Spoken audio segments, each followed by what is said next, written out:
கையில் கத்தியை வைத்துக்கொண்டு போலீசாருடன் முரண்பட்ட நபர் ஒருவரை போலீசார் சுட்டுக் கொண்டிருக்கிறார்கள். லண்டனில் நபர் ஒருவர் காரால் மோதியதில் 4 பேர் படுகாயமடைந்து மருத்துவமனையில் அனுமதிக்கப்பட்டிருக்கின்றார்கள். ஜனவரி மாதத்தின் முதல் வாரத்துக்கான காலநிலை அறிக்கை வெளியாகியுள்ளது. லண்டனில் இருக்கும் பாட்டி ஒருவருக்கு வந்த கிறிஸ்துமஸ் வாழ்த்து அட்டை பற்றிய சுவாரஸ்யமான கதை ஒன்று இருக்கிறது. இவை உள்ளிட்ட பல செய்திகளும் தகவல்களும் இன்றைய வீடியோவில் காத்திருக்கின்றன. விரிவான செய்திகள் தொடர்கின்றன.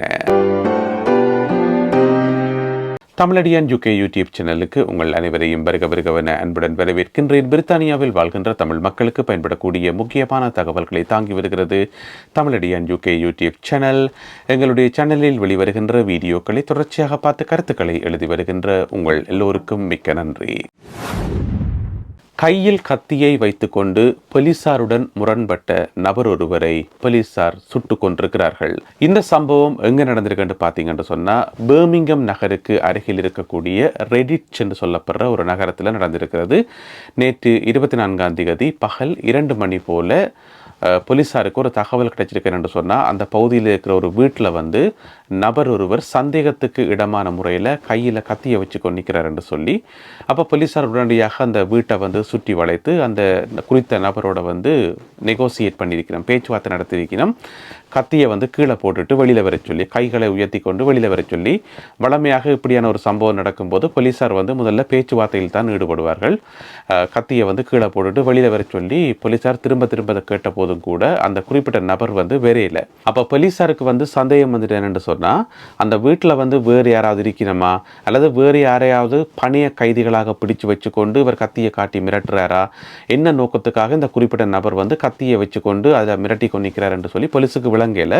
அப்போ போலீஸ் திரும்ப கேட்டுக்கொண்டே இருந்திருக்கணும், கத்தியை போட்டுட்டு வெளியில் சரணடைய சொல்லி. ஆனால் குறிப்பிட்ட அந்த நபர் தொடர்ந்து மாட்டர் என்று சொல்லி கொண்டே இருந்திருக்கார். அப்போ போலீஸார் உள்ளுக்குள்ளே போகிறதுக்கு தயங்கி இருக்கிறவன் என்று சொன்னால், போலீஸார் உள்ளே போகக்குள்ள அந்த குறிப்பிட்ட நபர் கத்தியை வச்சு ஏதாவது செய்திருவார் என்று சொல்லி, அப்போ என்ன செய்திக்கணும், பகல் 2 மணியிலிருந்து தொடர்ந்து பேச்சுவார்த்தை நடத்தி கொண்டே இருந்திருக்கணும். சொல்லி பார்த்து கேட்கவே இல்லை. கடைசியாக இரவு 7:30 மணி போல, அதுக்கு பிறகு வேறு வழி இல்லாமல் போலீஸார் குறிப்பிட்ட நபர் மேலே துப்பாக்கி சூடு நடத்தி அந்த நபர் அந்த இடத்திலேயே கொல்லப்பட்டிருக்கின்றார். இந்த சம்பவம் நேற்று 24ஆம் தேதி நடைபெற்றிருக்கின்றது.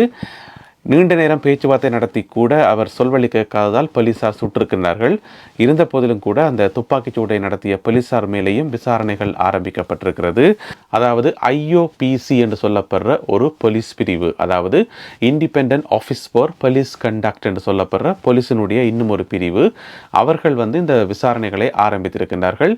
துப்பாக்கி சூடு நடத்திய போலீசார் மீதும் விசாரணைகள் மேற்கொள்ளப்பட்டு வருகின்றன. இருந்த போதிலும் கூட அந்த குறிப்பிட்ட நபர் என்ன காரணத்துக்காக அந்த வீட்டிலே கத்தியை வைத்திருந்தார் என்று சொல்லி தெரியவில்லை. ஒருவேளை அவர் மனநலம் பாதிக்கப்பட்டவரா, அல்லது வேண்டுமென்றே இப்படி செய்தாரா, அல்லது பயங்கரவாதத்துடன் தொடர்புடைய ஏதாவது நடவடிக்கைகளை செய்ய முற்பட்டாரா என்பது சம்பந்தமாகவும் விசாரணைகள் தொடர்ந்து இடம்பெற்று வருகின்றன. லண்டனிலே நபர் ஒருவர் காரால் மோதியதில் 4 பேர் படுகாயமடைந்து மருத்துவமனையில் அனுமதிக்கப்பட்டிருக்கின்றார்கள். இந்த 4 பேரில் ஒருவர் உயிருக்கு போராடி கொண்டிருக்கின்றார். இந்த சம்பவம் எப்போ நடந்திருக்கு பார்த்தீங்கன்னு சொன்னால், இன்று டிசம்பர் மாதம் 25ஆம் தேதி கிறிஸ்துமஸ் நாளான இன்று அதிகாலை 12:45 அளவில் மத்திய லண்டன் பகுதியில் இருக்கின்ற சோஹோ பகுதியில் இடம்பெற்றிருக்கின்றது. என்ன நடந்திருக்குன்னு சொன்னால், குறிப்பிட்ட நபர் ஒருவர் அங்கே இருக்கக்கூடிய ஒரு கிளப்புக்கு, நைட் கிளப்புக்கு போயிருக்கிறார். அந்த நைட் கிளப்பில் அவருக்கு ஒரு முரண்பாடு வந்திருக்கு ஏனியவர்களோட. அதனால் அவர்களோட சண்டை பிடிச்சிட்டு கார் எடுத்துக்கொண்டு வேகமாக அந்த கோபத்தில் என்னவோ தெரியல, வீதியில் போய்கொண்டிருந்த நபர்கள், அதாவது வீதியினுடைய கரையில் போய்கொண்டிருந்த மக்கள் மேலே கொண்ட மோதி அதில் 4 பேர் படுகாயமடைந்து மருத்துவமனையில் அனுமதிக்கப்பட்டிருக்கின்றார்கள். ஒருவர் உயிருக்கு போராடி கொண்டிருக்கின்றார்.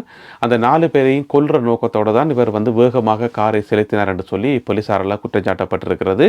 குறிப்பிட்ட நபர் உடனடியாகவே அடுத்த ஓரிரு நிமிடங்களுக்குள்ளேயே போலீசாரால் கைது செய்யப்பட்டிருக்கின்றார். உங்களுக்கு தெரியும், ஜேர்மனில் நடந்த இது போன்ற ஒரு சம்பவத்தில் 5க்கும் மேற்பட்டவர்கள் உயிரிழந்திருந்தார்கள், பலர் காயமடைந்திருந்தார்கள். எனவே அந்த சம்பவத்தை அடுத்து உடனடியாக தலைநகர் லண்டன் உள்ளிட்ட முக்கியமான நகரங்கள் அனைத்திலும் பாதுகாப்பு பலப்படுத்தப்பட்டிருந்தது.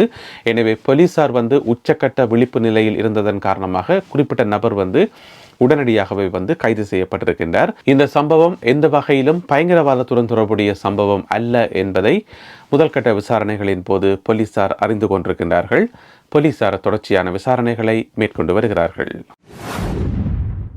லண்டன் பெருநகர பகுதிக்கான புது வருடத்திற்கான காலநிலை பற்றிய தகவல் வெளியாகி இருக்கின்றது. அதாவது ஜனவரி மாதம் 1ஆம் திகதி 2ஆம் திகதி 3ஆம் திகதி ஆகிய 3 நாட்களிலும் கடுமையான மழை பெய்யும் என, அதாவது லண்டன் பகுதியில் கடுமையான மழை பெய்யும் என காலநிலை அவதானிப்பு நிலையம் வெளியிட்டிருக்கின்ற தகவலிலே சொல்லப்பட்டிருக்கின்றது.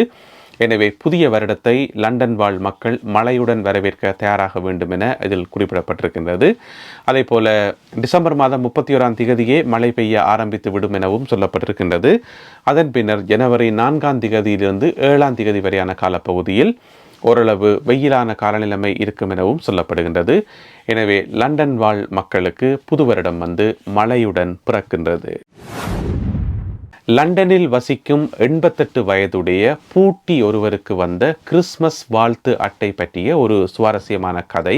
என்னென்னு சொன்னால், தென்கிழக்கு லண்டன் பகுதியில் இருக்கின்ற பெர்மோன்சி நகரில் 88 வயதான ஒரு பூட்டி வசித்து வருகின்றார். அவனுடைய பேர் பார்த்தீங்கன்னு சொன்னால் சில்வியா பெர்கின்ஸ் என்றது அவனுடைய பேர். அவாக்கு இந்த வருடம் கிறிஸ்மஸ் வாழ்த்து அட்டை வந்திருக்கிறது. கிறிஸ்மஸ் வாழ்த்து அட்டை வாரதில் என்ன அதிசயம் இருக்குது, எல்லாருக்கும் வாரதுதான் என்று சொல்லி நீங்கள் கேட்டீங்கன்னு சொன்னால், இது அப்படி இல்லை. இவாக்கு 1948ஆம் ஆண்டிலிருந்து தொடர்ச்சியாக குறிப்பிட்ட ஒரு நபரிடமிருந்து இந்த கிறிஸ்மஸ் வாழ்த்து அட்டை வருதாம். அந்த கிறிஸ்மஸ் வாழ்த்து அட்டையை அனுப்புறதாருன்னு பார்த்தீங்கன்னு சொன்னால், அவாவும் ஒரு பாட்டி தான், அவாவும் ஒரு பூட்டி தான். அவா ஜெர்மனியில் இருக்கிறார். அப்போ ஜெர்மனியில் இருக்கிற 89 வயதுடைய அவாவினுடைய பேர் பார்த்தீங்கன்னு சொன்னால் லீசா கல் என்றது அவாவினுடைய பேர். அவாவும் இந்த பூட்டியும் பேனா நண்பர்களாம். முன்னொரு காலத்தில் இந்த பேனா நண்பர்கள் என்றது ஒரு பிரபலமாக இருந்தது. இப்போ யாருமே அப்படி இருக்கிற மாதிரி தெரியல. பேனாவில் கடிதங்கள் எழுதுகிற பழக்கங்கள் எல்லாம் இப்போ இல்லை. இருந்த போதிலும் கூட இவர்கள் 2 பேருமே 1948ஆம் ஆண்டில் இருந்து, அதாவது இந்த பூட்டிக்கு 12 வயது, அவாக்கு 13 வயசு, அந்த இள வயசில் இருக்கும்போதே பேனா நண்பர்களாக 2 பேருமே அறிமுகமானார்களாம். அண்டையிலிருந்து இன்ற வரைக்கும் தொடர்ச்சியாக கடிதங்கள் பரிமாறுறதும் கிறிஸ்மஸ் வாழ்த்து அட்டை அனுப்புறதுமாக அவர்களுடைய பயணம் தொடர்ந்து கொண்டே இருக்கிறது. லண்டனில் இருக்கிற பூட்டிக்கு இப்போ 88 வயது, ஜெர்மனில் இருக்கிற பூட்டிக்கு இப்போ 89 வயசு. இருந்த போதிலும் கூட இந்த 2 பேருமே இதுவரைக்கும் ஒரு நாள் கூட டெலிஃபோனில் கதைச்சதும் இல்லையாம், ஒரு நாளுமே நேரில் சந்தித்ததுமே இல்லையாம்.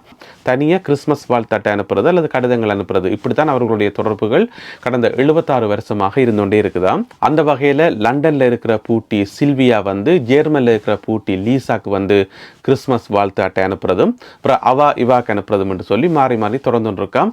இந்த வருடம் 76வது வருடமாக இருவரும் கிறிஸ்மஸ் வாழ்த்து அட்டைகளை பரிமாறிக்கொண்டார்களாம்.